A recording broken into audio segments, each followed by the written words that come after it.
नमस्कार।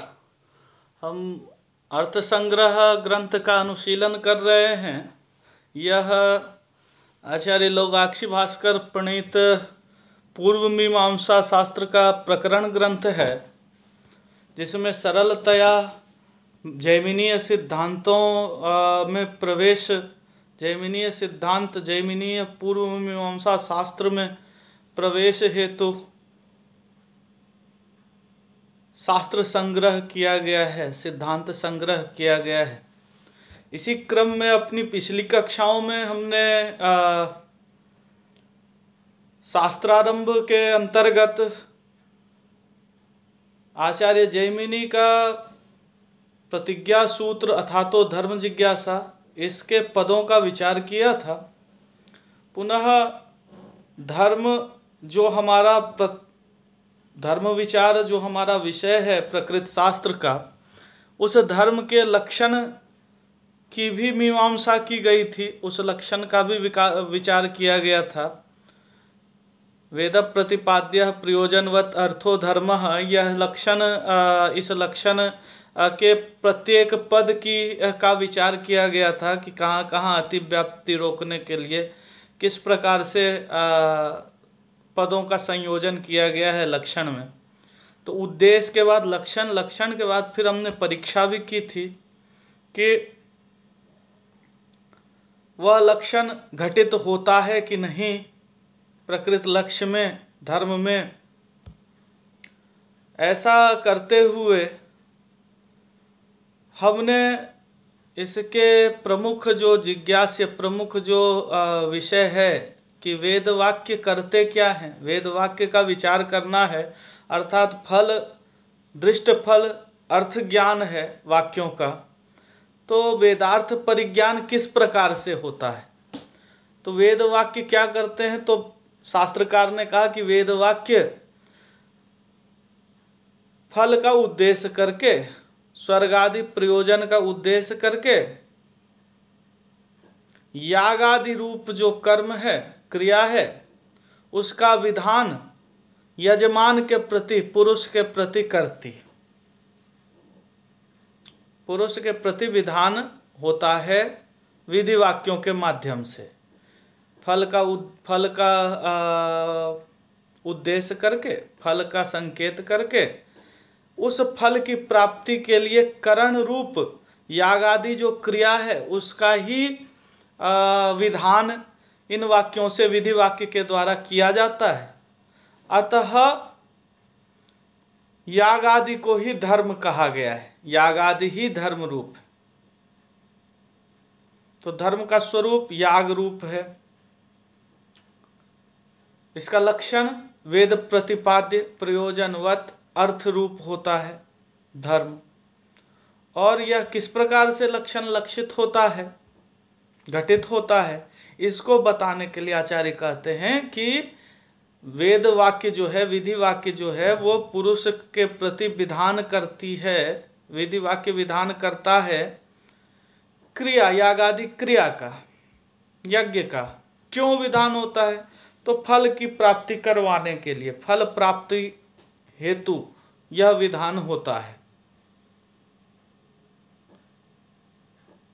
तो यह विधान किस प्रकार से होता है, विधान की प्रक्रिया वस्तुतः कैसी होती है। तो कहा गया कि यजेत स्वर्ग कामः में, स्वर्ग कामः जो पद है सुबंत है, और यह अधिकारी के लिए आया है कि कौन याग करेगा, तो जिसको स्वर्ग की कामना है। तो जिसको स्वर्ग की कामना है वैसा यजमान अधिकारी है। कहाँ, याग में। अब याग करना चाहिए, ये कैसे विधान हुआ, तो कहा यजेत पद में दो अंश है। यज धातु वाला अंश है, आख्यात अंश एक है, यज धातु, धातु रूप अंश, और एक प्रत्यय अंश है जो तिंग प्रत्यय है, त प्रत्यय। तो कहा यह लिंग लकार में आता है यजेत, यह पद लिंग लकार में है, लिंग लकार विधि अर्थ में, प्रेरणा अर्थ में है। तो इस प्रत्यय से प्रेरणा का अर्थ कैसे द्योत्य होगा, विधान रूपी अर्थ कैसे द्योत्य होगा? तो कहा प्रत्यय के भी दो अंश होते हैं, आख्यातत्व और लिंगत्व। तो इन दोनों अंशों से जिसका कथन होता है, इन दोनों अंशों का जो वाच्य होता है, उस वाच्य का नाम है भावना। आख्यातत्व अंश हो या लिंगत्व अंश हो, इन दोनों अंशों का अर्थ, इन दोनों अंशों का वाच्य है भावना। भावना कहते किसको हैं? तो कहा गया जो उत्पन्न होने वाला है उसकी उत्पत्ति के अनुकूल उत्पादक द्वारा किया गया व्यापार विशेष भावना। तो यहाँ लिंग वाले में यजेत जो कह रहे हैं, ये विधान कर रहे हैं, तो विधान के अर्थ में उत्पत्ति होती है प्रवृत्ति की, प्रवर्तना के अर्थ में उत्पत्ति होती है प्रवृत्ति की।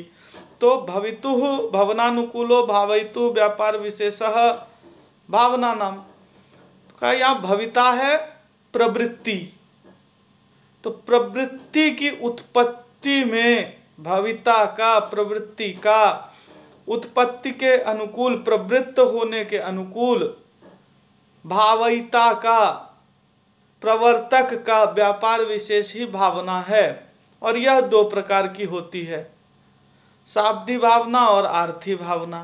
कहा गया सबसे पहले शाब्दी भावना उत्पन्न होगी वाक्य के श्रवण से, और फिर जब वह क्रिया में प्रवर्तित कराएगी तो वो आर्थी भावना हो जाएगी।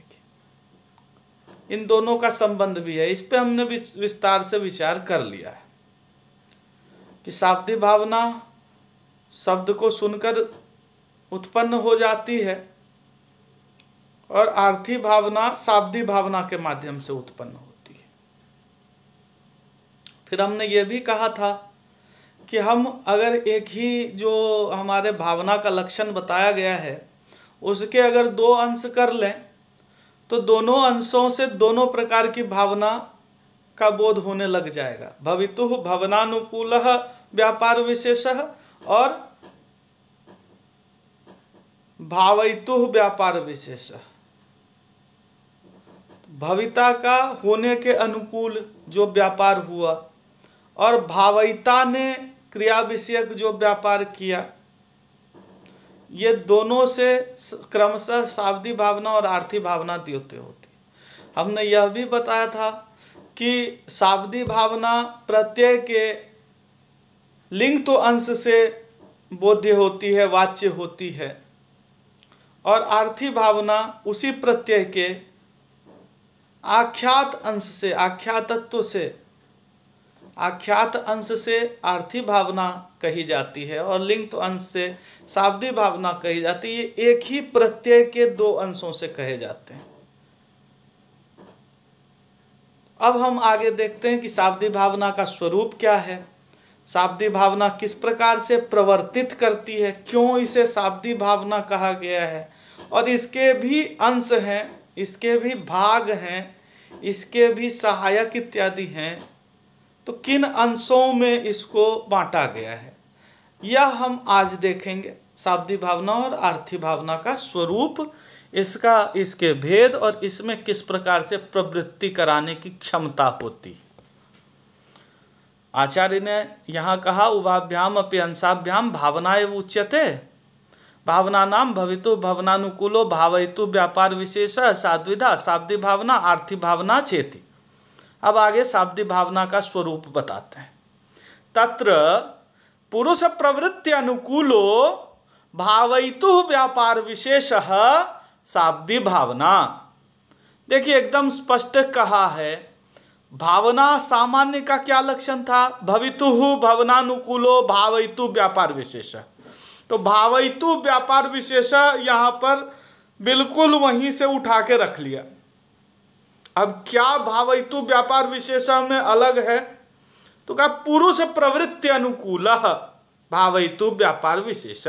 भावयिता के व्यापार विशेष को, प्रवर्तक के व्यापार विशेष को, भावना के उत्पादक के व्यापार विशेष को शाब्दी भावना कहते हैं। जब मैं भिन्न भिन्न वाक्यों से एक ही वाक्य का अर्थ बता रहा होता हूँ, तो आपको यह स्पष्ट रखना चाहिए, दिमाग में स्पष्ट रखना चाहिए, चित्त में, बुद्धि में, कि ये एक दूसरे के पर्याय रूप में आएंगे। जैसे हमने क्या कहा, भावयिता का व्यापार विशेष, भावना के उत्पादक का व्यापार विशेष, प्रवर्तक का व्यापार विशेष। तो ये भावना का जो उत्पादक होगा वही प्रवर्तक है। हाँ, भावना का जो उत्पादक है वही भावयिता है, प्रेरक है। तो भावयिता एक व्यापार करता है। कोई भी भावयिता, हम जब भावयित्री से भावयिता बन रहा है तो भावयिता तो वह कुछ करेगा, कर्ता किसी क्रिया के सन्निकर्ष से कर्ता कहलाता है, क्रिया के अपेक्षा से कर्ता होता है। तो भावयिता एक क्रिया करता है, उस क्रिया का नाम है भावन, उस क्रिया का नाम है प्रवर्तन, प्रवृत्त कराना। तो भावना का उत्पादन भावयिता कर रहा है। तो भावयिता एक विशेष व्यापार कर रहा है। व्यापार क्या कर रहा है? तो भावना का उत्पादन रूप व्यापार, भावन रूप व्यापार। क्या व्यापार विशेष है? वह शाब्दी भावना। भावना अगर व्यापार विशेष है तो किस प्रकार का व्यापार है, किसका व्यापार है? यह तो पता लग गया कि भावयिता का व्यापार है, जो उत्पन्न करा रहा है भावना, उसका व्यापार भावना कहलाता। तो भावना क्या है? व्यापार विशेष है। किसका? तो भावयिता का। कैसा व्यापार विशेष है? तो इसका नाम है शाब्दी भावना। और किस प्रकार की होती है शाब्दी भावना? तो कहा पुरुष की प्रवृत्ति के अनुकूल, जिसके लिए कहा जा रहा है यजेत स्वर्ग काम, उस पुरुष की स्वर्ग काम, मान लीजिए यहाँ पे पुरुष स्वर्ग काम है, स्वर्ग की कामना करने वाला व्यक्ति। तो ऐसे व्यक्ति की, ऐसे स्वर्ग काम पुरुष की प्रवृत्ति, बैठे बैठे तो होगा नहीं स्वर्ग, बैठे बैठे तो प्राप्त नहीं हो जाएगा। क्या करना है? तो यजेत, याग करना है। तो याग विषयक जो प्रवृत्ति है, प्रवृत्ति भी मन में ही उठती है। जब तक आप में प्रवृत्ति आएगी तब आप काम करने के लिए आगे जाएंगे। तो कहा पुरुष की प्रवृत्ति के अनुकूल किया गया व्यापार विशेष शाब्दी भावना है। और यह व्यापार विशेष जो उत्पन्न करता है, जो व्यापार करता है, ऐसा व्यापारी जो है, उसको हम भावयिता कहते हैं। तो भावयिता के द्वारा पुरुष की प्रवृत्ति को उत्पन्न करने के अनुकूल किया गया व्यापार विशेष शाब्दी भावना कहलाता है। तत्र, वहां जहां शाब्दी भावना और अर्थी भावना का भेद है, दो भाग हैं जहां दोनों भावना उत्पन्न हो रही है प्रत्यय के अंश से, वहां पर सबसे पहले शाब्दी भावना उत्पन्न होती है। इनमें पौर्वापर्य है। अर्थी भावना शाब्दी भावना के बिना उत्पन्न नहीं हो सकती। शाब्दी भावना को पहले उत्पन्न होना है। वाक्य सुनने के बाद पहले क्या होता है कि प्रवृत्ति उत्पन्न होती है। वाक्य तो क्रिया के लिए है, यह हमने बता दिया। आमनायस्य क्रियार्थत्वात्, यजेत स्वर्ग काम वाक्य यज्ञ में प्रवृत्त कराने के लिए है। हाँ, अग्निहोत्र आदि यज्ञ में प्रवृत्ति उत्पन्न कराने के लिए है। और इससे प्रवृत्त होके व्यक्ति जो है वो अग्निहोत्र इत्यादि याग करता है। तो कहा यह दो चरण में जो प्रवृत्ति उत्पन्न होती है और याग में योजन होता है यजमान का, याग में युक्त होता है, क्रिया में अन्वित होता है कर्ता। तो ये दो चरण में होता है। एक तो उसके मन में यह प्रवृत्ति उत्पन्न होगी कि मुझे यज्ञ करना चाहिए, और जब वह प्रवृत्ति उत्पन्न हुई तो उस प्रवृत्ति के कारण वह क्रिया में अन्वित होगा। तो यह दो चरण में जाता है। तो यह जो पहले मन में प्रवृत्ति उत्पन्न होती है क्रिया विषयक, कि मुझे यह प्रवृत्ति हो रही है, अब मैं क्रिया करूंगा। तो ये प्रथम चरण वाली जो प्रवृत्ति है, प्रवृत्ति के अनुकूल जो व्यापार किया जाता है भावयिता के द्वारा, उसे हम कहते हैं शाब्दिक भावना। और पिछली कक्षा में हमने चर्चा की है कि अपौरुषेय वाक्यों में शब्द से ही, वाक्य से ही यजेत स्वर काम इत्यादि वाक्य चूंकि अपौरुषेय हैं, इसीलिए ये किसी पुरुष द्वारा उत्पन्न की हुई भावना नहीं है, ये वाक्य द्वारा, शास्त्र द्वारा उत्पन्न की हुई भावना है, शब्द द्वारा उत्पन्न की हुई भावना है, इसीलिए इसका नाम शाब्दिक भावना होता है। तो यहाँ प्रवृत्ति के अनुकूल जो व्यापार विशेष किया जाता है, प्रवृत्ति को उत्पन्न कराने के लिए जो भावयिता के द्वारा व्यापार विशेष किया जाता है, उसे हम कहते हैं शाब्दिक भावना। तत्र पुरुष प्रवृत्ति अनुकूलो भावयितुः व्यापार विशेषः शाब्दिक भावना।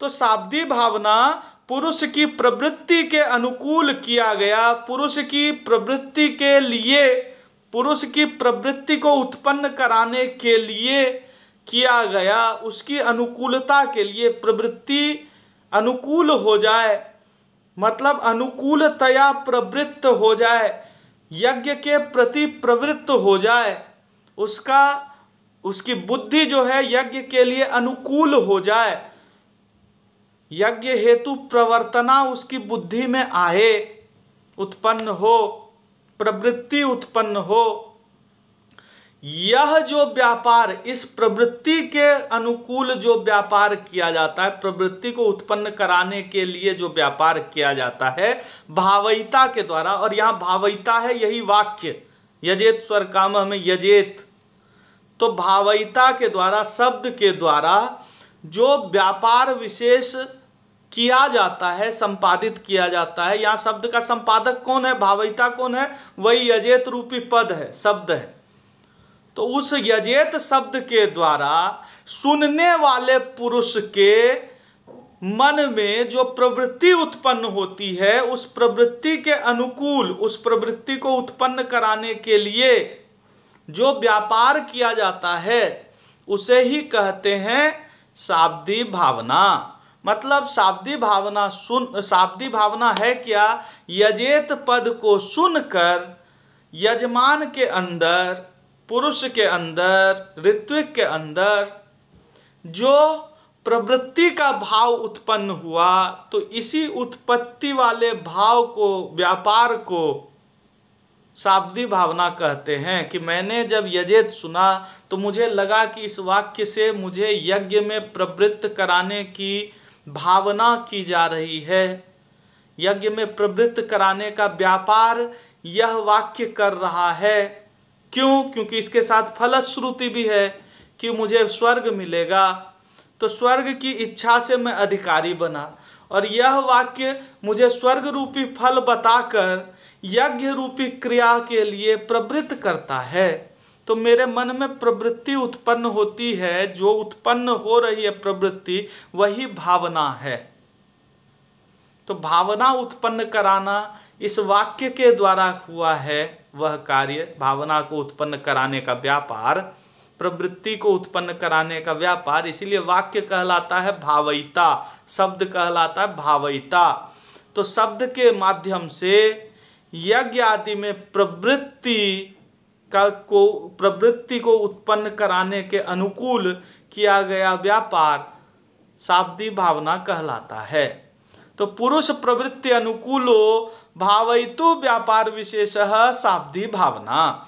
पुरुष की प्रवृत्ति के अनुकूल भावयिता शब्द द्वारा किया गया व्यापार विशेष शाब्दिक भावना कहलाता है। यहाँ हर समय याद रखिएगा कि आपका भावयिता कौन है। भावयिता वेद है, वेद शब्द रूप है, वेद वाक्य रूप है। जब आपने यजेत स्वर्ग कामः सुना, यहाँ भावयिता कोई पुरुष नहीं है, भावयिता कोई पुरुष नहीं है, प्रवृत्त जो हो रहा है वह पुरुष है। क्योंकि जहाँ लौकिक वाक्य होते हैं वहाँ तो भावयिता कोई पुरुष हो सकता है, जैसे गा माने, मुझे यह लौकिक वाक्य है और यह वाक्य मुझे आदेश के रूप में मेरे गुरुजी ने कहा, तो वहां वह पुरुषनिष्ठ है वाक्य, गुरु जी के मुंह से निकला है।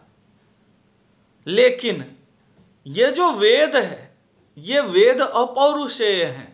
यहाँ किसी पुरुष की प्राप्ति नहीं होती जो ये कह दे कि हाँ हमने वेद लिखा है, या मेरे गुरुजी ने लिखा है, या गुरुजी के गुरुजी के गुरुजी ने लिखा है। ऐसा कोई पुरुष लेखक रूप या उत्पादक रूप कोई पुरुष नहीं दिखता। तो ये पौरुषेय वाक्य नहीं है, ये अपौरुषेय वाक्य है। इसका दर्शन किया गया ऋषियों के द्वारा, मंत्रों का दर्शन किया गया ऋषियों के द्वारा, और फिर उपदेश किया गया, समामनाय किया गया अलग अलग शाखाओं में। तो ये अपौरुषेय वाक्य है। तो कहा इस शब्द के द्वारा, शब्द राशि वेद के द्वारा पुरुष जो सुन रहा है वह प्रवृत्त होता है, उसमें प्रवृत्ति होती है। तो इसी प्रवृत्ति के अनुकूल जो व्यापार शब्द ने कराया, भावयिता ने कराया, उस प्रवृत्ति के अनुकूल किया गया व्यापार जो है वह शाब्दी भावना है। और कहा साच लिंग तो अंशेन उच्यते, और वह जो शाब्दी भावना है वह लिंग तो अंश से कही जाती है। कहा गया पहले ही आपको कि उभाभ्याम अपि अंशाभ्याम भावना एवं उच्यते, प्रत्यय के ही दो अंश हैं, आख्यातत्व और लिंग तो कहा दोनों से भावना कही जाती है। तो कहा ये शाब्दी भावना जो है पुरुष प्रवृत्ति अनुकूलो भावयितु व्यापार विशेष, ऐसी जो शाब्दी भावना है वह प्रत्यय के लिंग तो वाले अंश से कही जाती है। मतलब यह शाब्दी भावना केवल लिंग लकार वाले वाक्य में ही होगा, या उन वाक्यों में होगा जिसमें लकार तो दूसरे सुनाई देते हैं लेकिन लिंग अर्थ में ही प्रयुक्त हो रहे होते हैं। तो कहा लिंग तो अंश से शाब्दी भावना वाच्या होती है। लिंग तो अंश का अर्थ शाब्दी भावना होता है। लिंग तो अंश का वाच्य, लिंग तो अंश का तात्पर्य शाब्दी भावना को उत्पादन, शाब्दी भावना के उत्पादन में होता है।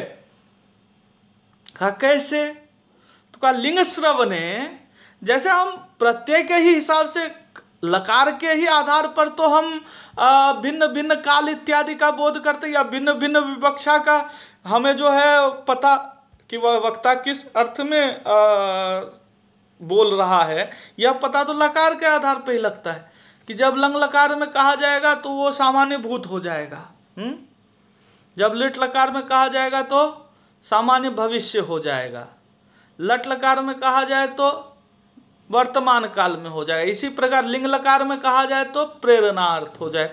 ये कैसे पता लगता है? तो प्रत्यय के आधार पर पता लगता है। विवक्षा का पता, वक्ता की इच्छा कैसे बोध्य होती है? तो प्रत्यय के भिन्न भिन्न लकार के आधार पर बोध्य होती है। तो लिंग लकार में इसी प्रकार लिंग तो ज्ञान से क्या होता है? जब हम जानते हैं कि लिंग लकार में यह कहा गया यजेत, कोई आपको कहे कि राम आम खाता है, तो ये सामान्य है कि यह अवधारणा है, राम आम खाता है, वर्तमान काल में अवधारणात्मक है। या राम आम खाता था, ये भूतकाल में अवधारणात्मक है। या राम आम खाएगा, ये भविष्य काल में अवधारणा है, अवधारणात्मक।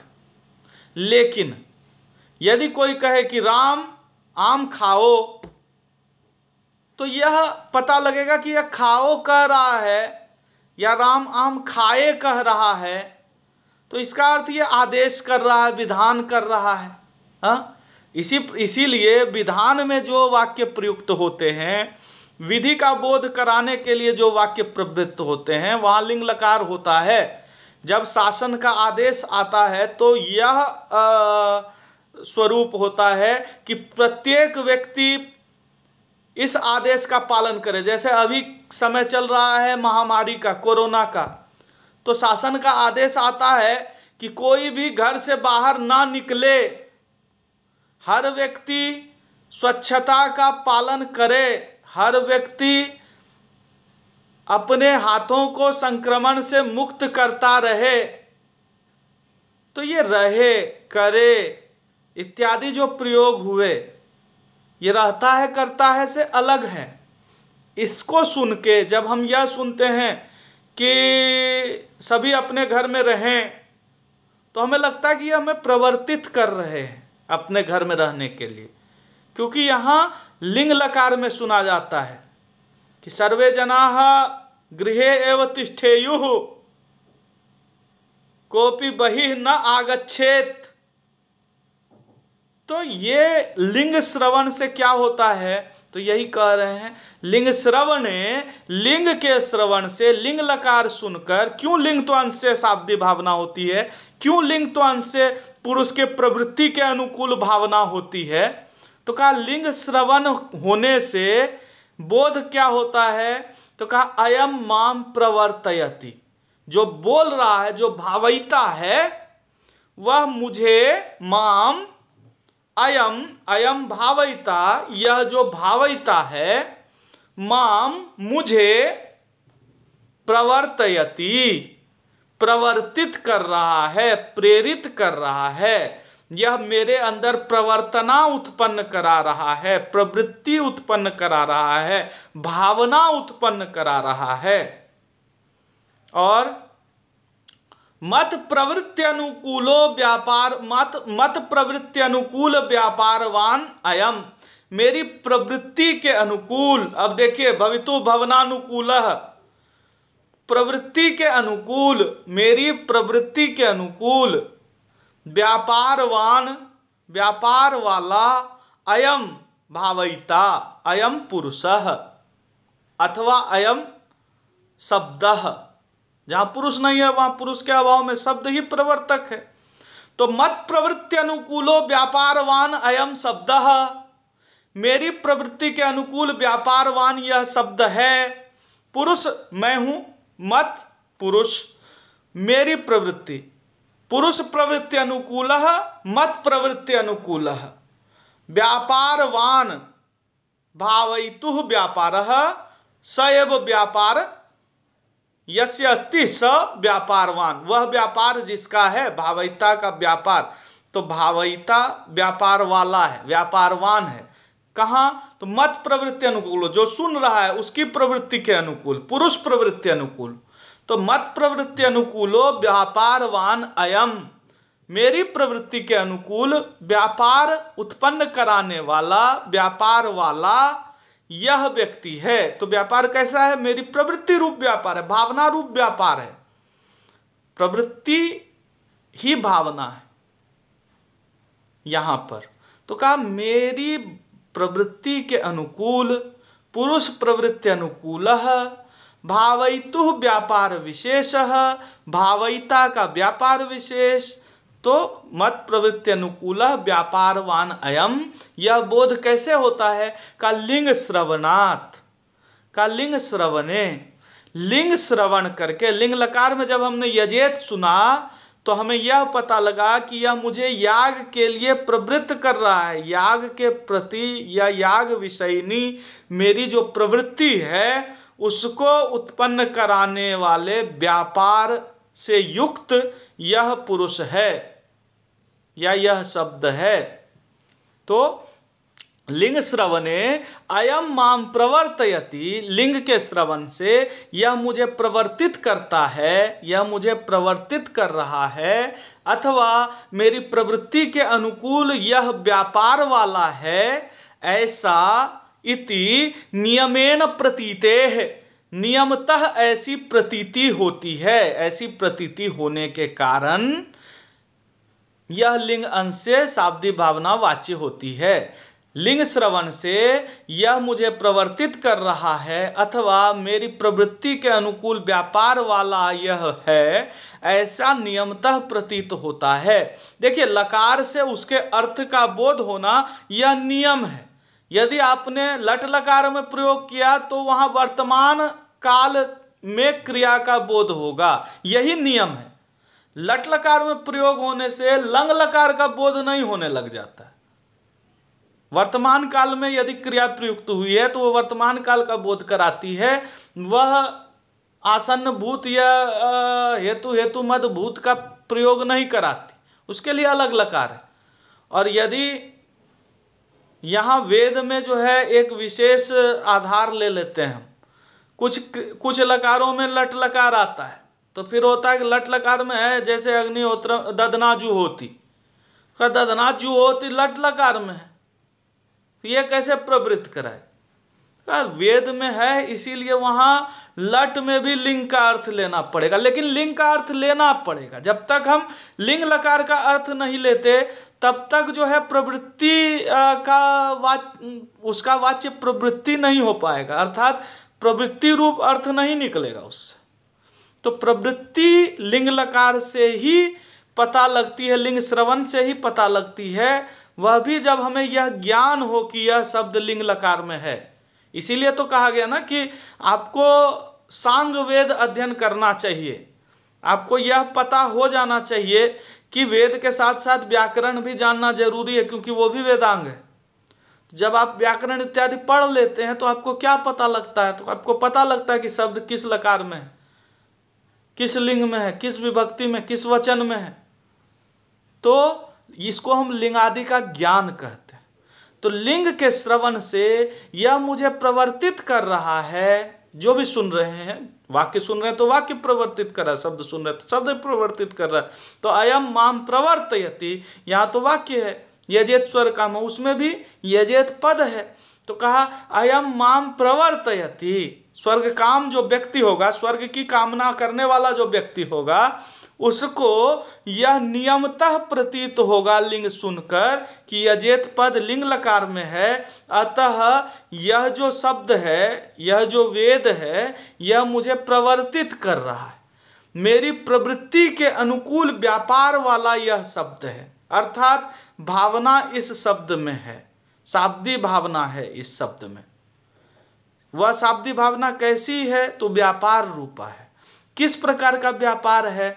तो कहा मेरी प्रवृत्ति के अनुकूल, अर्थात पुरुष की प्रवृत्ति के अनुकूल व्यापार वाला है। तो यही नियमतः प्रतीत होता है लिंग को सुन के, लिंग लकार को सुनकर नियमतया प्रवृत्ति का बोध होता है। लिंग का अर्थ ही होता है विधि, लिंग का अर्थ होता है प्रवर्तना, प्रेरणा। यह नियम से लिंग लकार में आया, मतलब विधि बता रहा है, प्रेरणा बता रहा। कैसे पता लगा? तो कहा लिंग को सुन के नियमता यही प्रतीत होता है, जिसको भी लिंग का ज्ञान है कि लकार लिंग लकार में है यह शब्द यजेत, तो उसको यह पता लगेगा कि अरे इस शब्द में लिंग लकार है, मतलब यह कह रहा है कि मुझे प्रवृत्ति होनी चाहिए, मेरे अंदर प्रवृत्ति होनी चाहिए।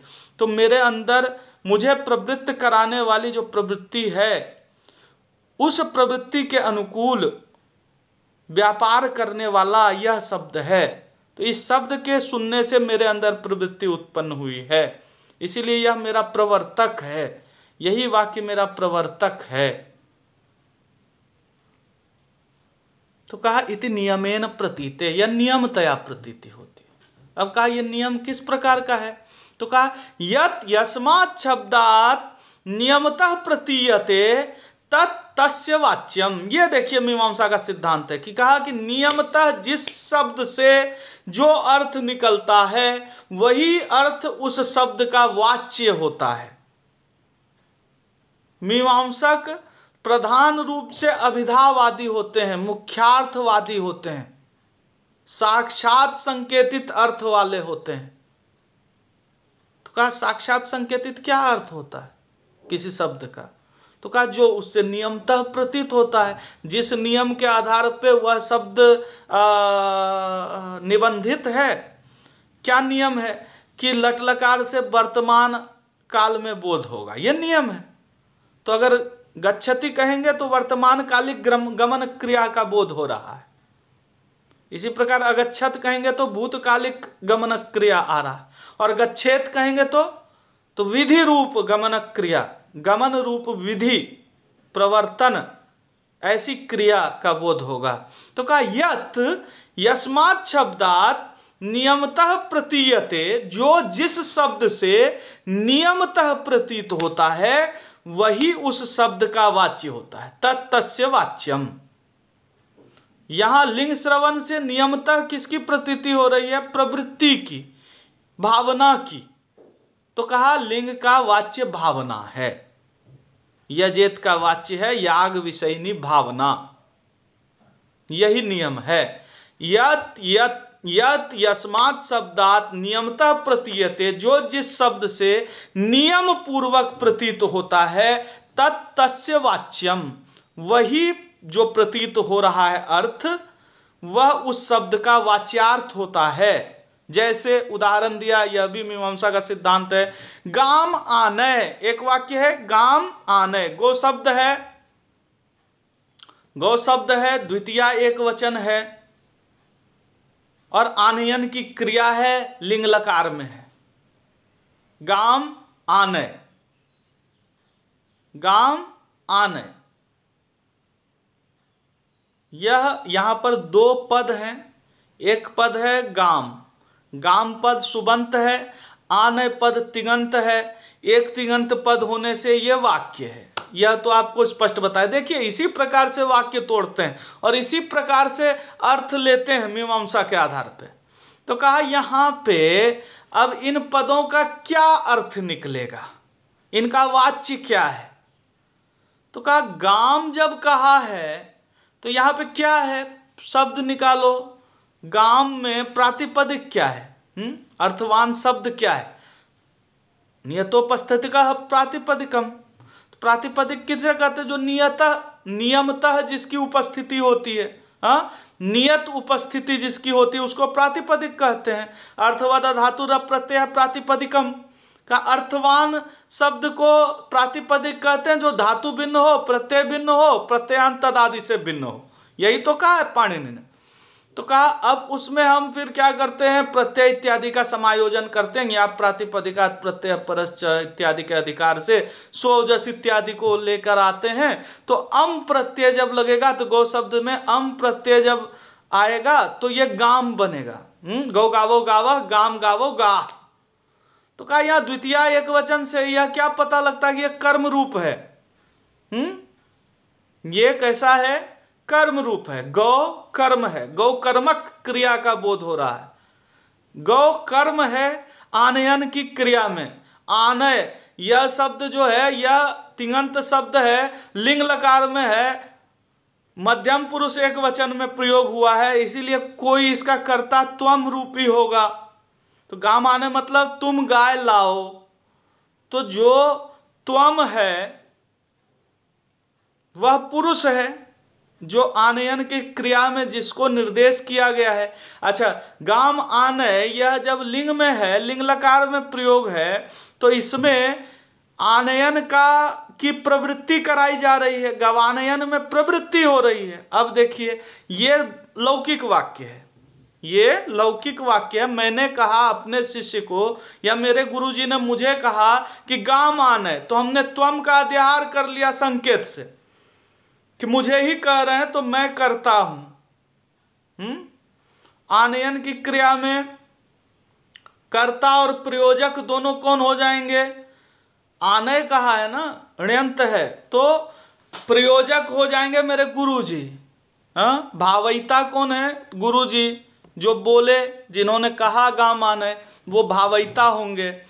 आनय जब हमने सुना तो हमको क्या बोध हुआ, हमको बोध हुआ ये क्रिया में मुझे प्रवृत्त कर रहे हैं। आनयन की क्रिया में हमको हमारा विधान कर रहे हैं कि आनयन के अनुकूल मुझे व्यापार करना है, गवानयन के अनुकूल मुझे व्यापार करना है। और आनयन मेरे अंदर उसमें प्रवृत्ति आए, मुझ में प्रवृत्ति आए आनयन का, यह व्यापार इन्होंने भावयिता ने, मेरे गुरुजी ने किया है। यह तो आनय पद से है।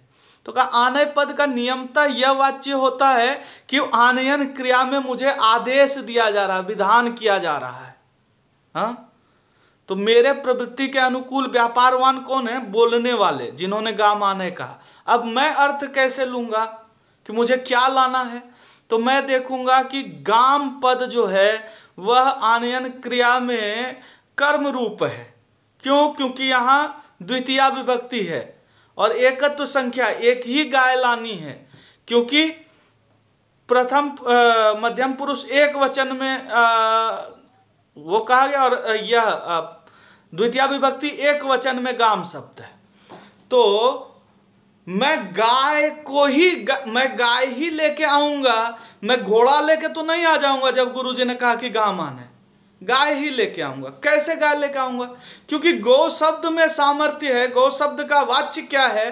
तो यही कहा, जो गौ शब्द से नियमतः प्रतीत होगा वही उस गौ शब्द का वाच्य होगा। अब कहा गौ का अर्थ क्या है? गौ शब्द का अर्थ क्या है?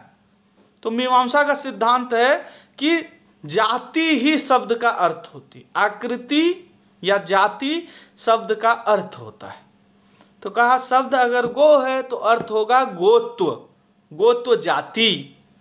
जाति के सामर्थ्य से व्यक्ति का आक्षेप हो जाता है।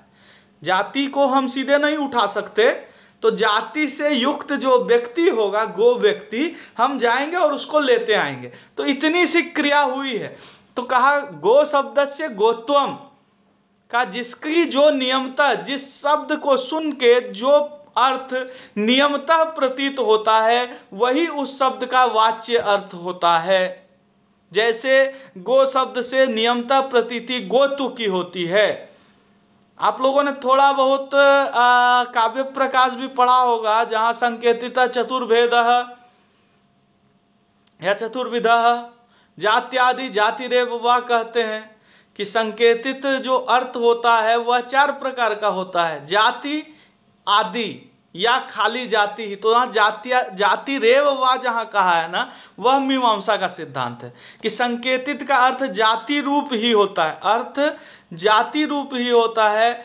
गुण, क्रिया, यदृच्छा इत्यादि अर्थ बाकी जो चतुर्विधा में है, जाति, गुण, क्रिया, यदृच्छा। तो कहा गुण, क्रिया, यदृच्छा अर्थ मीमांसक नहीं मानते, जाति रूप ही शब्दार्थ होता है यह मानते। तो गो शब्द का अर्थ गोत्व ही होगा। उसी प्रकार आनय शब्द का अर्थ लिंग तो ही होगा। लिंग लकार में अगर प्रयुक्त हुआ है तो लिंग तो रूप अर्थ ही होगा। नियमतः जो जिससे प्रतीत होता है वही उसका वाच्य होता है। तो लिंग तो अंश से भावना ही निकलेगी, प्रवृत्ति के अनुकूल भावना। तो गाम से नियमतः प्रतीति गोत्व की होती है। आनयन रूपी क्रिया, आनय से नियमतः प्रतीति आनयन के अनुकूल भावना से होती है। तो यह वाक्य गवानयन रूप व्यापार में श्रोता को प्रवृत्त करता है। तो वाक्य कहने वाला यहाँ भावयिता हो जाएगा। इसी प्रकार यजेत स्वर्ग काम, यह वाक्य स्वर्ग काम को याग विषयनी क्रिया में, यज्ञ रूपी क्रिया में प्रवर्तित करती है, प्रेरित करती है, विधान करती है। तो यहाँ भावयिता वाक्य रूप, शब्द रूप हो जाएगा। स्पष्ट है? शाब्दिक भावना किसे कहते हैं? पुरुष की प्रवृत्ति के अनुकूल भावयिता द्वारा, शब्द द्वारा, वेद वाक्य द्वारा किया गया व्यापार विशेष शाब्दिक भावना है। भावना कहाँ रहता है? प्रत्यय अंश में रहता है। भावना शब्द में होगा, शब्द की शाब्दिक भावना तो शब्द में होगा। शब्द में भी कहाँ? तो कहा प्रत्यय वाले अंश में। कहा प्रत्यय अंश में भी कहाँ? तो कहा लिंग वाले अंश में। तो लिंग वाले अंश से भावना कही जाती है, उसका वाच्य भावना होती है। लिंग श्रवण से नियमतः प्रवृत्ति की प्रतीति होती है कि यह मुझे प्रवृत्त कर रहा है, मेरी प्रवृत्ति के अनुकूल व्यापारवान है यह शब्द, यह नियमतः प्रतीत होता है। जैसे कि गो सुन के नियमतः गोत्र रूपी, जाति रूपी अर्थ की प्रतीति होती है, उसी प्रकार लिंग श्रवण से प्रवर्तना, प्रेरणा रूपी भावना की प्रतीति होती है। इसीलिए वही भावना लिंग का अंश, लिंग का वाच्य है। लिंग का वाच्य है शाब्दिक भावना। और जिस प्रकार लिंग का वाच्य शाब्दिक भावना, उसी प्रकार हम देखेंगे आख्या तत्व का वाच्य अर्थी भावना हो जाएगी। क्रिया विषयक जो व्यापार है उसका वाच्य, वो व्यापार जो है वह अर्थी भावना है और वह आख्या तत्व का वाच्य होता है। तो देखिए 2 चीजें होती हैं जब हम कोई धातु पढ़ रहे होते हैं। धातु को हम आख्यात इसी अर्थ में कहते हैं कि वो क्रिया का बोध कराता, लेकिन क्रिया में प्रवृत्ति कैसे होगी, विधान कैसे होगा? जब वो धातु के अंश के साथ प्रत्यय का अंश जुड़ जाएगा, लिंग वाला अंश जुड़ जाएगा। तो अब उस शब्द को, वो जो पद हुआ, लिंग लकार में कहा गया जो पद हुआ, अब वह बजाबता विधान कराने लगेगा। विधान किस प्रकार का होगा? पहले हम लिंग सुनेंगे, इसके बाद हम क्रिया रूपी अर्थ का बोध करेंगे। तो लिंग श्रवण से क्या होता है कि यह मुझे प्रेरित कर रहा है, और फिर आख्यात में जो आख्यात अंश में जो त प्रत्यय के आख्यात अंश में जो बोध हुआ है किसका? धातुअर्थ अपना बोध कराता है प्रत्यय में लगकर। तो कहेंगे क्या करें फिर? ये कुछ करें ऐसा हमको बोध करा रहा है, क्या करें? तो यज धातु जुड़ा हुआ है, मतलब याग करें। अच्छा, ये मुझे याग में प्रवृत्त करा रहा है। लिंग सुन के तो प्रवृत्त करा रहा है, ऐसा बोध हुआ, किसी चीज में प्रवृत्त करा रहा है। अब आख्यात अंश आएगा और वो कहेगा कि याग में प्रवृत्ति हो रही। क्यों? क्योंकि यजेत लगा हुआ है ना। अब आगे देखेंगे कैसे ये प्रवृत्ति होती है। तो शाब्दी भावना प्रवृत्ति रूपा होती है, शब्द से जो प्रवृत्ति निकली शाब्दी भावना। अब कहा कि सच व्यापार विशेष, यह जो शाब्दी भावना का भाव हेतु व्यापार विशेष, यह जो व्यापार विशेष है लौकिक वाक्य पुरुषनिष्ठो अभिप्राय विशेष। लौकिक वाक्य अगर सुन रहे हैं वो भी लौकिक वाक्य भी प्रवृत्त कराता है, लेकिन वह पुरुषनिष्ठ होता है। मेरा अभिप्राय जिसमें है, जैसे मेरा अभिप्राय है कि मैं गाय से काम करूंगा, तो मैं अपने शिष्य को कहूंगा गाय माने। तो पुरुष वाक्य में, लौकिक वाक्य में वह पुरुषनिष्ठ होता है, अभिप्राय विशेष रूप। तो सच व्यापार विशेष, लौकिक वाक्य पुरुषनिष्ठो अभिप्राय विशेष है। लौकिक वाक्य में पुरुषनिष्ठ अभिप्राय विशेष होता है, वह जो व्यापार है, वह जो भावना है। लेकिन हमारा यहाँ विवेच्य जो है, हम लौकिक वाक्य की तो विवेचना कर ही नहीं रहे मीमांसा में। मीमांसा वेद वाक्य का विचार कर रहा है। पूजित विचार वचनो ही मीमांसा शब्द है, तो वेद वाक्य का विचार कर रहे हैं इसलिए। और वेद वाक्य कैसा है? वहां पुरुष की प्राप्ति नहीं होती, अपौरुषेय है। तो वही कहा वैदिक वाक्य तु पुरुषाभावात् लिंगादि शब्दनिष्ठ एव सच व्यापार विशेष। वैदिक वाक्य तु, वह वैदिक वाक्य में तो पुरुषाभावात्, चूंकि वैदिक वाक्य में कोई पुरुष है ही नहीं बोलने वाला, तो कहा पुरुष के अभाव के कारण लिंगादि शब्दनिष्ठ ही होता है वह व्यापार। कहाँ रहेगा? तो कहा अगर हम लौकिक वाक्यों में देखें तो वह तो पुरुषनिष्ठ होता है, क्योंकि पुरुष का जो अभिप्राय होगा वह उस अभिप्राय से अगले को प्रवर्तित करेगा, दूसरे पुरुष को प्रवर्तित करेगा जिसके प्रति उसने वाक्य का आदेश किया है, वाक्य से आदेश किया है या विधान किया है। तो पौरुषेय वाक्य होता तब तो पुरुषनिष्ठ हो जाती भावना। लेकिन वैदिक वाक्यों में चूंकि पुरुष का अभाव होता है, अपौरुषेय का अर्थ ही पुरुष का अभाव है, तो कहा इसका कोई कर्ता पुरुष नहीं दिखता, दृष्टा ही होता है पुरुष। तो कहा पुरुष के अभाव के कारण भावना फिर रहेगी कहाँ? तो कहा लिंगादि शब्द निष्ठा एवं। तो कहा लिंगादि शब्द निष्ठ ही भावना होती है, व्यापार लिंगादि शब्द निष्ठ ही होता है। अतएव शाब्दी भावना इति व्यवह्रियते, इसीलिए इस भावना को शाब्दी भावना कहते हैं। प्रथमतया जो प्रवृत्ति लिंग अंश के श्रवण से उत्पन्न हुई पुरुष की, सुनने वाले पुरुष की, उस भावना को शाब्दी भावना कहते हैं, क्योंकि यह शब्द से उत्पन्न होती है भावना, और शब्द में ही निहित होती है, शब्द में ही निष्ठ होती है। यह व्यापार रूप होता है, होती है भावना, और यह व्यापार शब्द में ही रहता है। शब्द ही इस व्यापार का बोधक होता है, वाचक होता है। शब्द से ही यह व्यापार वाच्य होता है, शब्द से ही भावना कही जाती, क्योंकि ये वैदिक वाक्य हैं और यहाँ कोई पुरुष नहीं है जो ये कहे कि मैंने कहा। हर व्यक्ति यही कहने वाला मिलता है कि मैंने सुना। मैंने सुना, क्या सुना? यजेत स्वर काम। मैंने अपने शिष्य को कहा कि यजेत स्वर काम, तो मैंने सुना, अपने शिष्य को कहा। शिष्य ने यद्यपि मुझसे सुना, लेकिन मैं ही उसका उत्पादक नहीं हूं, मैंने भी शब्द से ही ग्रहण किया है उस श्रुति को। तो यह श्रुति अपौरुषेय है, परंपरा से ग्राह्या है, अध्ययन से ग्राह्य है। तो कहा पुरुष के अभाव के कारण वेद आदि वाक्यों में यह लिंगादि शब्दनिष्ठ भावना शाब्दी भावना होती है, इसीलिए इस व्यापार का नाम शाब्दी भावना कहा जाता है। तो भावना व्यापार रूप है, उसमें भी जो पुरुष की प्रवृत्ति के अनुकूल व्यापार विशेष है वह शाब्दी भावना है। और शाब्दी भावना इसीलिए कहा जाता है क्योंकि लिंग श्रवण से इसकी नियमतः प्रतीति होती है।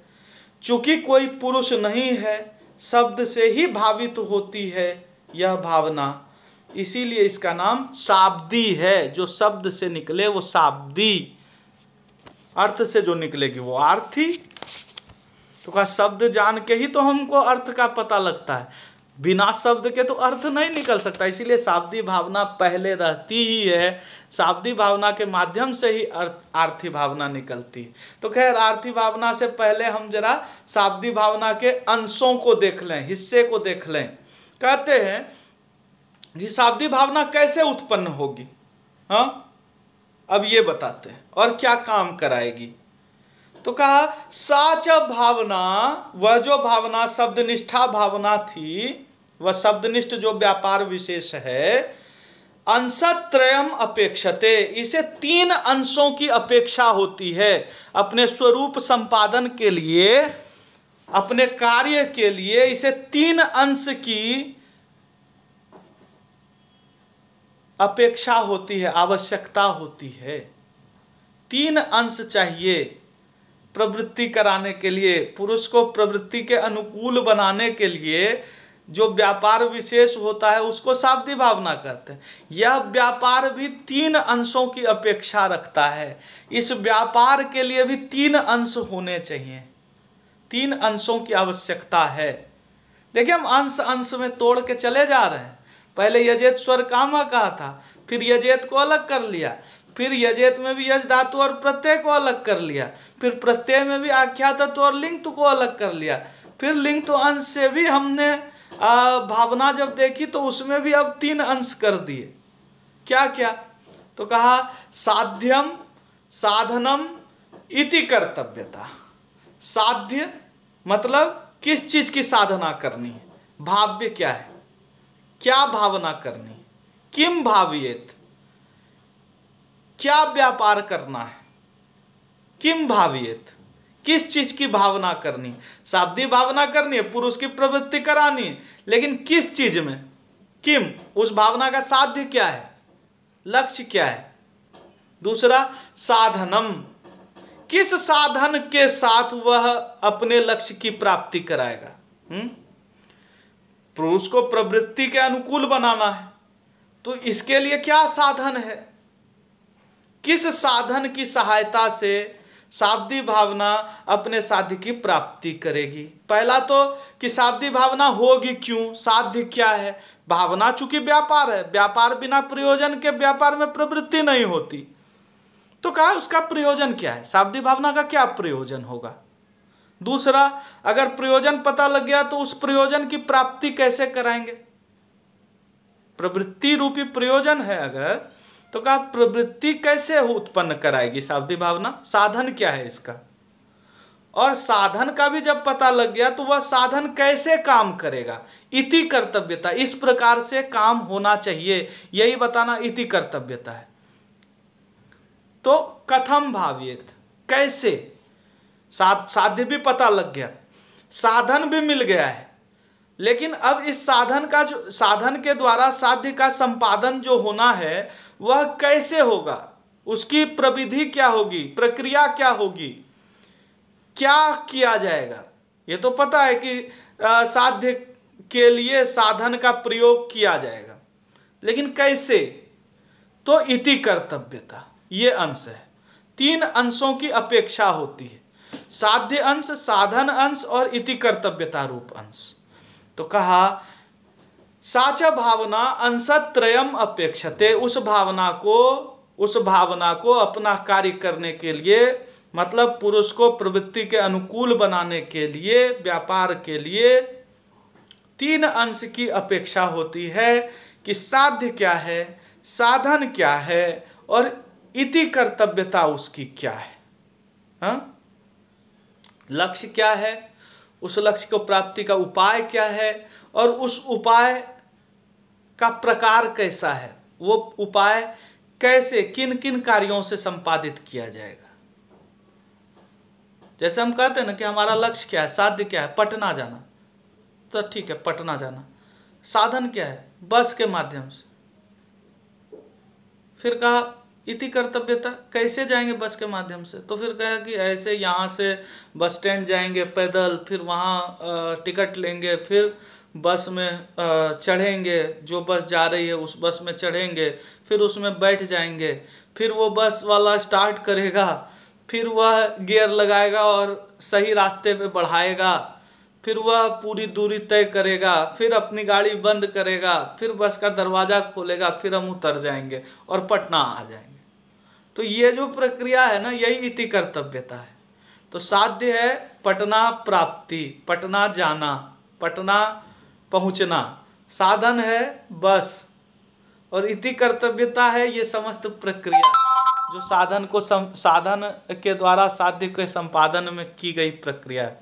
तो यही कहा गया कि यहाँ भावना को क्या करना है, उत्पन्न होना है, भावना को भावित कराना है, अनुकूल प्रवृत्ति उत्पन्न कराना है, प्रवृत्ति ही उत्पन्न कराना है। तो कहा यहाँ 3 अंश होता है शाब्दिक भावना में, जहाँ पुरुष के प्रवृत्ति के अनुकूल व्यापार होता है। कौन कौन 3 अंश? का साध्य साधन इति कर्तव्यता। का ये किस प्रकार का 3 अंश है? तो कहा किम भावियत, क्या भावना करनी, केन भावियत, किससे भावना करनी, और कथम भावियत, कैसे भावना करनी। तो कहा अब इनके तीनों अंशों का विचार किया जाता है। तत्र साध्याकांक्षायाम, साध्य की आकांक्षा में, वक्ष्यमान अंशत्रयोपेता, वक्ष्यमान जिसको हम अभी बताएंगे, उच्यते अभी कहा जाता है, और वक्ष्यते भविष्य में कहा जाता है। अभी चूंकि आर्थी भावना बताया नहीं जा रहा, पहले शाब्दिक बताएंगे तब तो आर्थी बताएंगे, तो इसलिए कहा वक्ष्यमाना, बताई जाने वाली, आगे आगे जो हम शास्त्र में बताएंगे वो वाली जो अभी हम बताएंगे वह अंशत्रयोपेता, और उसके भी 3 अंश होंगे। चूंकि भावना है वहां भी किम भावियत, केन भावियत, कथम भावियत होगा। तो आगे बताई जाने वाली 3 अंशों से युक्त आर्थी भावना वह शाब्दिक भावना की साध्य रूपा है। तो शाब्दिक भावना का साध्य क्या है? शाब्दिक भावना क्यों उत्पन्न होती है? आर्थी भावना को उत्पन्न कराने के लिए। यही आपको हम पिछले कक्षा से बता रहे कि शाब्दिक भावना प्रवृत्ति रूपा है, और वो प्रवृत्ति क्यों उत्पन्न होती है? तो कहा क्रिया विषयक व्यापार कराने के लिए। अगर खाली प्रवृत्ति हो जाए और आप क्रिया में लगे ही नहीं तो भी भावना का कोई काम नहीं हो पाए। तो शाब्दिक भावना के माध्यम से आर्थी भावना को उत्पन्न कराना, क्योंकि आर्थी भावना क्रिया विषयक व्यापार है। यही तो कहा गया कि आख्यात तत्व और लिंग तो 2 अंश है। लिंग तो अंश तो यह बता रहा है कि हमको प्रवृत्त होना चाहिए, का आख्यात अंश बताएगा कि इस क्रिया में, क्योंकि आख्यात अंश में धात्वर्थ का योजन हो जाता है। धात्वर्थ हमारा यज है ना, याग रूपी, होम रूपी, वह अपना अर्थ जो है वह आख्यात वाले अंश में, प्रत्यय के आख्यात अंश में उसका ग्रहण हो जाता है। तो वह फिर कहता है कि याग रूपी क्रिया में प्रवृत्ति होगी। तो इसलिए शाब्दिक भावना का साध्य क्या है? 3 अंश वाली, आगे कही जाने वाली, मतलब शास्त्र में इसके बाद जो हम बताएंगे वो वाली आर्थी भावना। क्यों? कहा एक प्रत्यय गम्यत्वेन, क्योंकि एक ही प्रत्यय से, त प्रत्यय, इसी से शाब्दिक भी कहा जाता है, इसी से आर्थी भी कहा जाता है। तो एक जो है वह साधन है, एक साध्य है, एक जो है प्रापक है, एक प्राप्य है।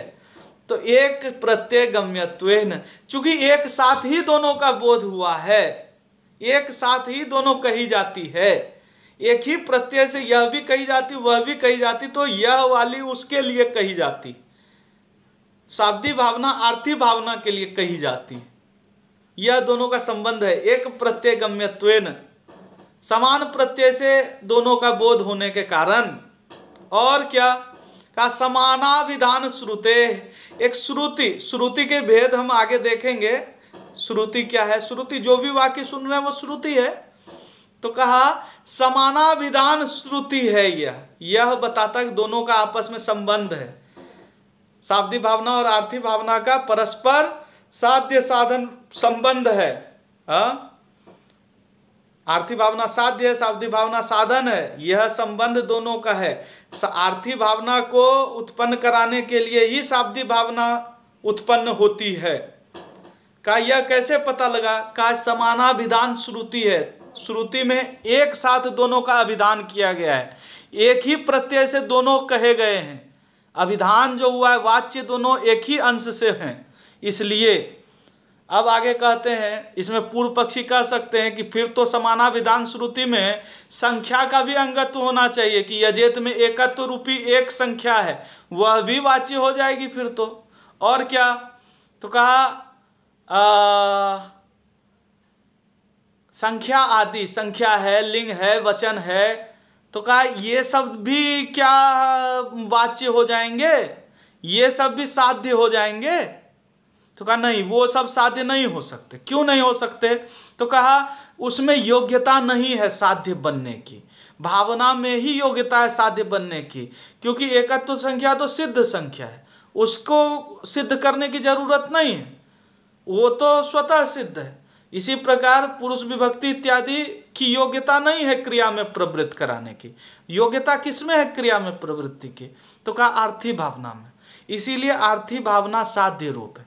यही कहा गया, संख्या आदि नाम एक प्रत्यय गम्यत्वे अपि, चूंकि संख्या, यद्यपि संख्या आदि भी एक ही प्रत्यय से बोध्य होते हैं, एकत्व संख्या है यजेत में, पता लगा कि एक संख्या भी कह रहा है, तो नहीं, वह भी प्रत्यय से, प्रत्यय में ही तो प्रत्यय जो है वह प्रथम पुरुष एक वचन में आ रहा है। इसका क्या मतलब है कि पुरुष भी साध्य हो जाएगा, संख्या भी साध्य हो जाएगी? क्या नहीं, खाली आर्थी भावना ही साध्य रूप होगा, क्योंकि उसी में योग्यता है क्रिया में प्रवृत्त कराने की, बाकी संख्या आदि अयोग्य हैं, इसीलिए वो साध्य नहीं बनेंगे। यही कहा गया, संख्या आदि नाम एक प्रत्यय गम्यत्वे अपि अयोग्यत्वात् न साध्यत्वेन अन्वयः। संख्या आदि यद्यपि एक प्रत्यय से ही संख्या आदि का भी बोध होता है, लेकिन क्रिया में प्रवृत्ति कराने के लिए अयोग्यता होने के कारण संख्या आदि का साध्य के रूप में अन्वय नहीं होता। एक प्रत्यय श्रुति से, समानाभिधान श्रुति से केवल आर्थी भावना का ही शाब्दिक भावना के साध्य के रूप में किम भावेत, इस आकांक्षा के रूप में अन्वय होता है, साध्यत्वेन अन्वय होता है। तो आर्थी भावना शाब्दिक भावना का साध्य रूप होता है, होती है। तो शाब्दिक भावना का साध्य क्या है? 3 अंशों वाली आर्थी भावना, जो कि आगे बताई जाएगी। और क्यों पता लगा कि यह साध्य है? तो कहा समानाभिधान श्रुति से एक ही प्रत्यय द्वारा दोनों का बोध हुआ है, इसीलिए एक साधन होगा, एक साध्य होगा, ऐसा दोनों में संबंध होगा। फिर कहा गया कि फिर तो एक प्रत्यय से अगर संबंध बोध होने लगे तो संख्या आदि भी साध्य रूप हो जाएं। का नहीं, संख्या आदि चूंकि क्रिया में प्रवृत्ति कराने की योग्यता नहीं रखते, इसीलिए संख्या आदि यद्यपि प्रत्यय से बोधित होते हैं, त प्रत्यय में क्या क्या बोध हुआ, त प्रत्यय से क्या क्या बोध हुआ? तो त प्रत्यय से आख्यात अंश का बोध हुआ, लिंग तो अंश का बोध हुआ। फिर संख्या, एकत्व संख्या एक वचन में आया है तो एकत्व संख्या का भी बोध हुआ, और प्रथम पुरुष का भी बोध हो गया। तो कहा ये सब लेकिन साध्य नहीं होंगे, खाली आख्यात और लिंग में ही साध्य साधन रूप संबंध होगा। तो कहा आर्थी भावना साध्य है, शाब्दिक भावना साधन है। तो शाब्दिक भावना का साध्य क्या है? आर्थी भावना। शाब्दिक भावना क्यों उत्पन्न होती है? आर्थी भावना को उत्पन्न कराने के लिए। तो किम भावेत इति आकांक्षायाम साध्याकांक्षायाम वक्ष्यमान अंशत्रयोपेता, 3 अंश वाली जो आगे बताई जाएगी आर्थी भावना शाब्दिक भावना के साध्य के रूप में अन्वित होती है। अब कहा किम भावेत, तो पता लग गया किम भावेत, शाब्दिक भावना आर्थी भावना भावेत। कहा केन भावेत। अब इस आर्थी भावना की उत्पत्ति, आर्थी भावना का बोध कैसे कराएं? केन, किस माध्यम से? तो कहा लिंगादि ज्ञानम कर्णत्वेन अन्वेति। का साधनाकांक्षायाम, कैसे आर्थी भावना उत्पन्न होगी शाब्दिक भावना के द्वारा, शाब्दिक भावना तो लिंग श्रवण से उत्पन्न हो रही है, तो का लिंगादि ज्ञान जिसको होगा ना, तो लिंगादि ज्ञान के माध्यम से कि शाब्दिक भावना उत्पन्न हुई, पुरुष में प्रवृत्ति के अनुकूल व्यापार कैसे उत्पन्न हुआ, किस साधन से, तो कहा जो जान रहा है लिंग लकार का अर्थ, लिंगादि ज्ञान जिसको है उसी को तो यह पता लगेगा कि मुझे प्रवृत्त कर रहा है यह वाक्य, तो लिंगादि ज्ञान वहां करण है। तो कहा साधनाकांक्षायाम लिंगादि ज्ञानम कर्णत्वेन अन्वेति, साधन की आकांक्षा में लिंगादि का ज्ञान करण के रूप में अन्वित होता है। तो शाब्दिक भावना का करण क्या है, लिंगादि ज्ञान, लिंग का ज्ञान, लिंग लकार मतलब लिंगादि का मतलब है सभी लकारों का अर्थ जब आपको पता है तो आपको यह पता लगेगा कि लट लकार में प्रवर्तना नहीं होती, और आपको यह पता होगा कि लिंग लकार में प्रवर्तना होती। तो का लिंगादि ज्ञान जिसको होगा उसको यह पता लगेगा कि यजेत जो वाक्य है वह लिंग लकार में कहा गया है, त प्रत्यय लिंग लकार में कहा गया है, और लिंग लकार में यह प्रत्यय कहा गया है, इसका मतलब यह मुझे प्रवृत्त कराने के लिए आया है। तो लिंग ज्ञान से ही आपको, लिंग ज्ञान ही उस प्रवृत्ति में साधन बनेगा।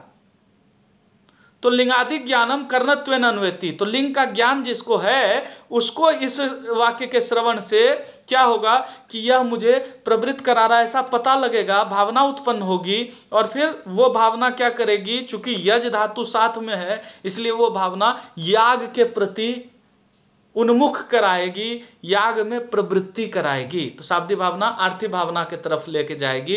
किसको लेके जाएगी, उसी व्यक्ति को जिसके पास लिंगादि का ज्ञान है। यही कहा गया कि लिंगादि ज्ञान करण के रूप में होता है। का यह करण किस प्रकार का होता है, क्या यह भावना का उत्पादक होता है करण?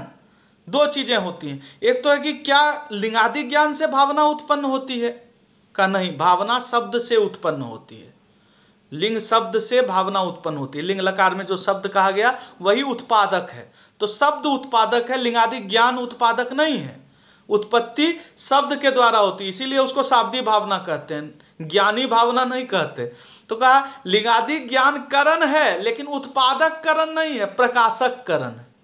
क्या कैसे, तो कहा यह भावना की उत्पत्ति नहीं कराता, यह व्यापार को उत्पन्न नहीं कराता ज्ञान, अभी तो प्रकाशन करता है व्यापार का, कि ये मुझे प्रवृत्त करा रहा, यह मुझे प्रकाशित होता है इस ज्ञान के द्वारा। समझ रहे हैं, जैसे जैसे घट का आपको ज्ञान है तो घट से आप व्यवहार कर सकते हैं, लेकिन वह ज्ञान आपका जो घट विषयक ज्ञान है, घट आप जान रहे हैं, इसका मतलब थोड़ी है कि ज्ञान से वो घट पैदा हो रहा है। ज्ञान से उस घट का प्रकाशन होता है, घट रूपी अर्थ का, कि आप घट विषयक कार्य कर सकते हैं। जब आपको ये पता हो कि घट जो है वो जल ग्रहण में समर्थ पात्र होता है, इससे हम जलानयन कर सकते हैं, इसमें जलानयन का सामर्थ्य होता है।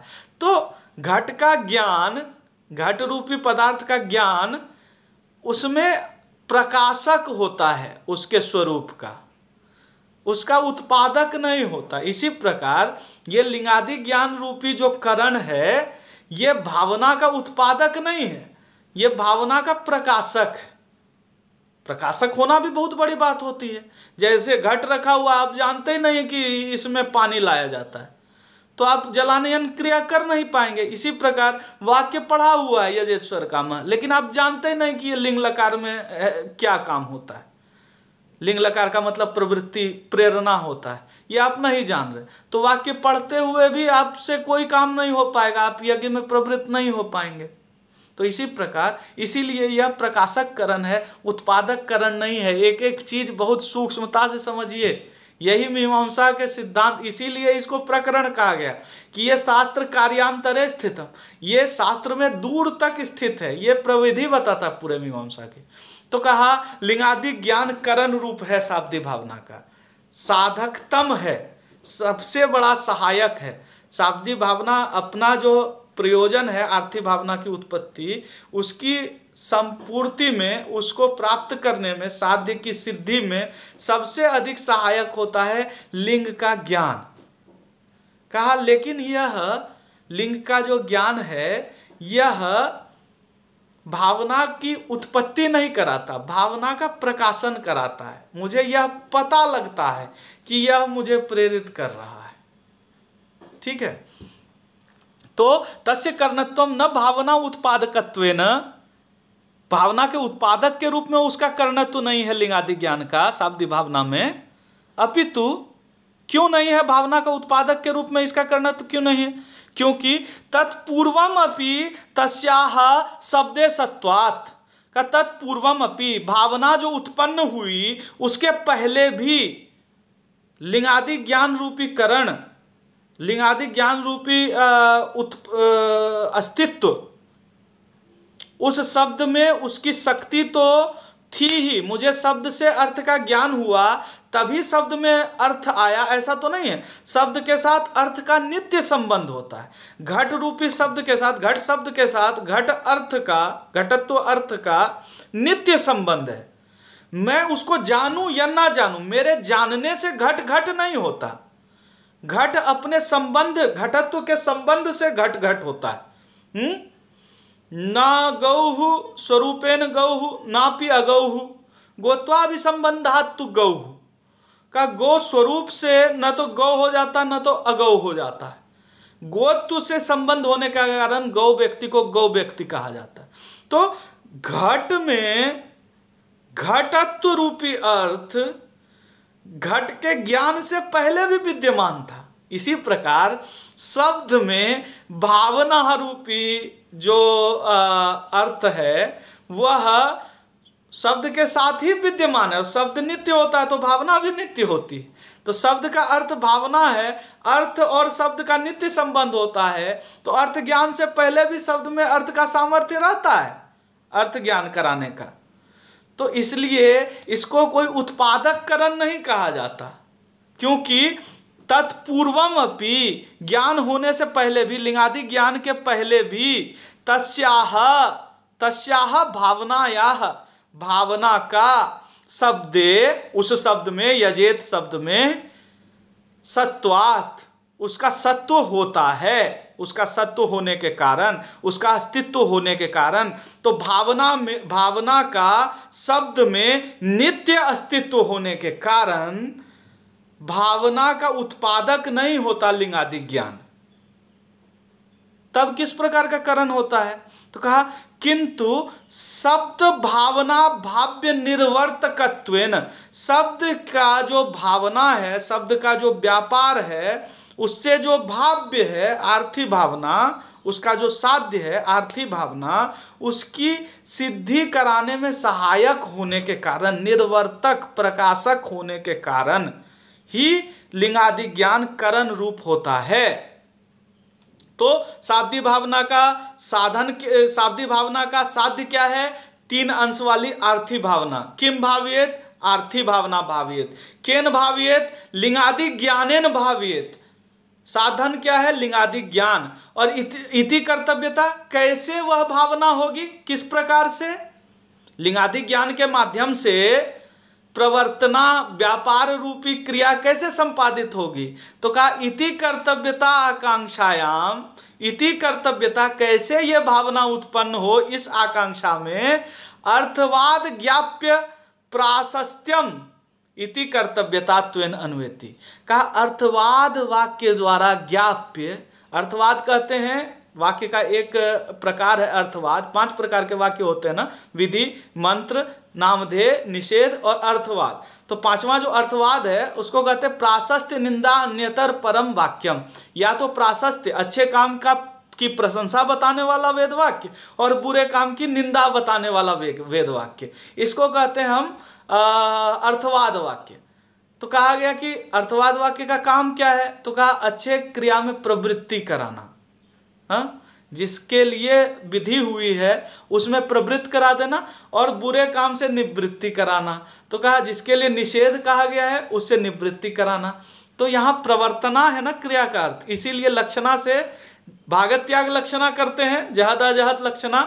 तो त्याग कर दिया किसका? निंदा अंश का। तो कहा अर्थवाद से जो प्राशस्त्य, प्रशस्ति, यजेत स्वर्ग काम है, यही तो कहा गया। तो कहा हम यजेत से हमको यह पता तो लग गया लिंगादि ज्ञान से कि हमको यह प्रवर्तित कर रहा है, भावना शाब्दिक भावना उत्पन्न हुई और फिर शाब्दिक भावना से आर्थी भावना में प्रवृत्ति होगी। तो क्या प्रवृत्ति किस प्रकार से होगी, क्रिया में कैसे प्रवृत्त होंगे? तो चूंकि वह फलश्रुति है कि जो याग करेगा उसको स्वर्ग रूपी फल प्राप्त होगा, तो ऐसा सुन के, अर्थवाद सुन के, उसके क्रिया का प्राशस्त्य सुन के, क्रिया की प्रशस्ति को सुन के हमारी प्रवृत्ति हो जाती है, हमारा मन बन जाता है कि जो जो यज्ञ करता है उसको स्वर्ग मिलता है। इसीलिए इस वाक्य से हमको भी स्वर्ग की प्राप्ति के लिए, स्वर्ग हमारा परम पुरुषार्थ है, मोक्ष रूप है, कैवल्य रूप है। दूसरे दर्शनों में जिसको कैवल्य या मोक्ष का है उसी को यहाँ स्वर्ग का है, सुख रूप है। यन्न दुखेन संभिन्नम न च ग्रस्तम अनंतरम अभिलाषोपनीतं च तत्सुखम स्वपदास्पदम। सुख को स्वर्ग कहते हैं। जो दुख से युक्त ना हो, उसका नाश कभी ना हो, ऐसे सुख का जिसका कभी क्षय न हो, जहां कोई अभिलाषा न बचे, ऐसे सुख को ही स्वर्ग कहा जाता है। ये मोक्ष रूप है। तो कहा कि क्रिया का प्रशस्ति, क्रिया में प्रवृत्ति कैसे होगी? जब क्रिया के प्रशस्ति का ज्ञान होगा। तो अर्थवाद से ज्ञाप्य जो प्राशस्त्य है ना, प्रशस्ति जो है, अच्छे वाक्यों के द्वारा, प्रशंसा वाले वाक्यों के द्वारा जो प्रशस्ति का ज्ञान होता है, उसके माध्यम से लिंगादि ज्ञान पूर्वक शाब्दी भावना उत्पन्न होती है और शाब्दी भावना आर्थी भावना की उत्पत्ति कराती है। तो शाब्दी भावना के 3 अंश हैं, किम भावेत, केन भावेत, कथम भावेत। साध्य, साधन, इति कर्तव्यता। क्या भावना करनी है, क्या व्यापार उत्पन्न होना है, किस व्यापार की उत्पत्ति कराएं? तो कहा वो आर्थी भावना, क्रिया विषयक व्यापार की उत्पत्ति कराएं। क्या कैसे ये व्यापार उत्पन्न होगा? का लिंगादि ज्ञान से, शब्द सुनकर लिंग का ज्ञान होगा और उस ज्ञान के माध्यम से प्रकाशन होगा कि भावयिता जो है, यह शब्द जो है, यह मुझे प्रेरित कर रहा है याग आदि रूप क्रिया करने में। लिंगादि ज्ञान होगा तो प्रकाशन होगा भावना का। फिर कहा कैसे यह प्रवृत्त होगा, ये ज्ञान के द्वारा प्रवृत्ति होगी कैसे? तो कहा ज्ञान होने के बाद जब हमें यह भी पता लगता है कि इसके माध्यम से हमें अच्छा फल मिलेगा, सर्वश्रेष्ठ फल मिलेगा इस श्रेष्ठ क्रिया के द्वारा, तो यह कैसे पता लगता है? तो कहा विभिन्न अर्थवाद वाक्य के द्वारा। अर्थवाद वाक्य उस क्रिया की प्रशस्ति बताकर आपको प्रवर्तित कर देते हैं। तो यहाँ भावना का अर्थ प्रवर्तना है। भावना उत्पन्न हुआ मतलब प्रवृत्ति उत्पन्न हुई, भावना उत्पन्न हुई, प्रवृत्ति उत्पन्न हुई। वो प्रवृत्ति क्या कराती है? क्रिया के प्रति प्रवृत्त कराती। तो अब हम यहाँ पर हमने 3 अंशों को देख लिया कि साध्याकांक्षायाम वक्ष्यमान अंशत्रयोपेता आर्थी भावना साध्यत्वेन अन्वेति एक प्रत्यगम्यत्वेन समानाभिधान श्रुते। संख्या आदि का साध्य तो नहीं होता क्योंकि उनमें योग्यता नहीं होती। फिर कहा साधन की आकांक्षा में साधनाकांक्षायाम लिंगादि ज्ञानम कर्णत्वेन अन्वेति। शब्दी भावना का साधन क्या होगा? तो कहा लिंगादि ज्ञान के साधन से, साधन बना के यह साधन बनेगा। और कैसा? तो कहा इसका कर्णत्व, तो लिंगादि ज्ञान का कर्णत्व तो किस प्रकार का होगा? क्या उत्पादक कर्णत्व होगा? कहा नहीं, प्रकाशक कर्णत्व होगा। भावना का उत्पादन नहीं कराता क्योंकि भावना हर समय शब्द में रहती है। यह बस भावना के भाव्य का, भावना का भाव्य क्या है? प्रवृत्ति। तो प्रवृत्ति का प्रकाशक हो जाता है लिंगादि ज्ञान की। मत प्रवृत्ति अनुकूल व्यापारवान अयम, इस प्रकार का प्रकाशन होता है। तो कहा उस प्रवृत्ति का प्रकाशन करने के कारण यह करण बन जाता है।